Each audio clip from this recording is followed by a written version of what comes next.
Hello, hello, hello, everyone. My name is Alexis Marin, and I am a registered drama therapist, a life coach, and a speaker. And welcome to listening to me talk. Today, I am talking about the power of the word no. No is a complete sentence. No does not need to have anything come after it. And it can be incredibly hard for us to say no without some type of excuse or explanation as to why we are saying the no.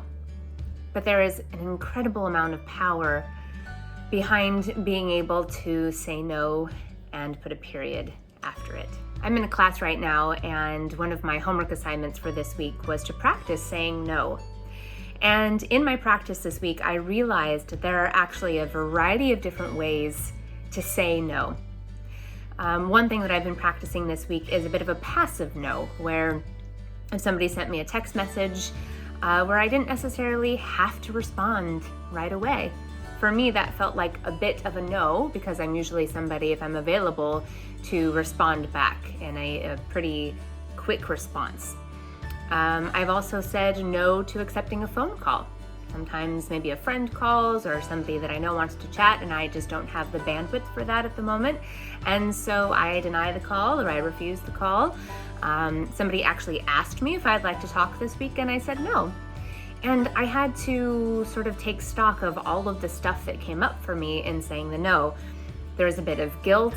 There was a bit of really feeling like I had to explain it, like I had done something wrong to the other person by saying no or refusing a connection.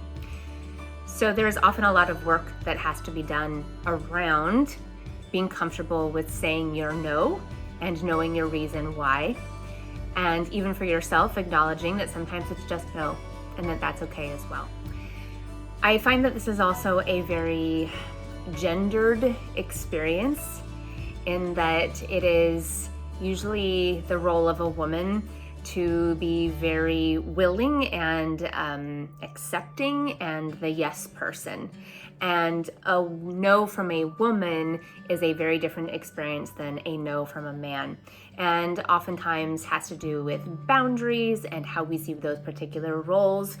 And of course, in sensitivity, I'm talking about this from people who are born male or female or identify that way as well, because we're talking about the stereotypes of no and the particular gender we associate that with. I want to put it to you to also kind of use a similar homework assignment. To say no to things, whether that be passively denying a text or a phone call, whether that actively be saying no to a request, whether that's to take into consideration something that somebody is asking of you and maybe to sit on that for a while. Sometimes even just extended silence can be taken into your body like a no. And I want you to take account for how is that affecting you?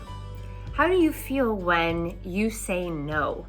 Are there any emotions, any emotional responses attached to that? Do you immediately start to feel nervous or anxious? Do you immediately start to feel empowered? How often do you actually say no? How often are you actually saying yes when you mean no? All of these things are wonderful things to consider when you are especially somebody that's trying to work on boundaries and setting up boundaries and consequences that people should not be crossing in your life. I wish that we could rebrand the word no so that it's not something that's always considered a rejection, and that it's something that can be honored as incredibly powerful for the other person and for whatever reason they are saying the no. And also in the way that we receive a no. You know, maybe this in relationship to something that you really want. Maybe you receive a no in regards to a job interview. You're wishing you had gotten the job, but you get a no. Maybe you're getting a no in response to a request for a relationship. And if that job or that person is saying no to you, I hope then that you can receive that in knowing that that is not the right thing for you at the right time, and where it may feel disappointing in that particular moment, that you can have faith that something better for you is coming along down the pike. And there's only so many no's before there is a yes. So this is all about the saying of the no and knowing your why. Say no and know your why. And if the why is just, I don't wanna, that's okay too. So go say no, everybody. If you want more information from me, you can visit my website at www.alexismarin.com, and you can also subscribe to my YouTube channel here. I hope that you are having a wonderful week, and I look forward to hearing from you. You can always write comments down below, or you can reach out to me on my website. I'll talk to you soon. Take care. Bye-bye.